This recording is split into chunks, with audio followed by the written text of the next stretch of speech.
G'day, and welcome back to Let's Keep It Real. If all Australians knew how Australian politics is rigged to benefit big business more than anyone else, it would change the way we all voted forever. Today we're heading south to Victoria, because down there something strange is happening. It's not activists demanding a royal commission into corruption, it's business. The Victorian Chamber and the Australian Chamber of Commerce and Industry are both saying, shine a light on this, before Victoria becomes a state nobody trusts. Here's what they're asking for. Follow the money powers for Victoria Police. More resources and more power for IBAC, the state's corruption watchdog. And bringing back the tough building industry watchdog that used to police the construction sector before it got watered down. One of the chamber bosses actually helped set up IBAC back in 2010. Back then, people said Victoria didn't even have a corruption problem. 15 years later, it's the daily news. Billions of taxpayer dollars tied up in a building sector nobody fully trusts. Now here's the part that should make you angry. The polling says 7 or 8 in every 10 Victorians want a royal commission. 65% of Labour voters want one. 80% of coalition voters want one. And still, the Premier says no. Her excuse? A royal commission a decade ago didn't achieve much, just a war on wages. But the man who ran Victoria's last big inquiry says that's rubbish. Royal commissions expose organized crime.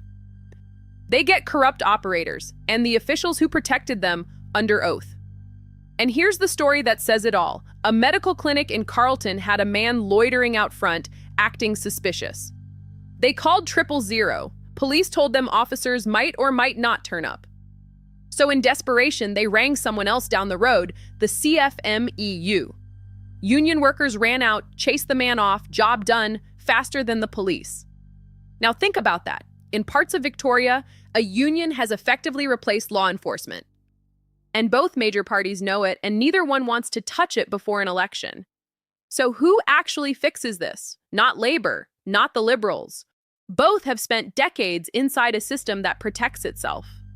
Donors, mates, revolving doors. Neither one hands real teeth to police or IBAC because it means turning the gun on their own networks. That's why a party like One Nation matters here. It owes nothing to the CFMEU or the Old Boys Club. An outsider party is the only one with every reason to hand real charging power to the agencies that can actually put people in court. This is the rigged game. Business begging for daylight. The public overwhelmingly agreeing, and politicians protecting the system. And this is what the Bible says about hiding wrongdoing instead of bringing it into the light. For nothing is hidden that will not be made manifest. All that is secret will eventually be brought into the open. Every secret will be well known. That's sovereignty, truth, and faith. Same time tomorrow, we go deeper. Follow us on YouTube, Facebook, and X. Let's keep it real.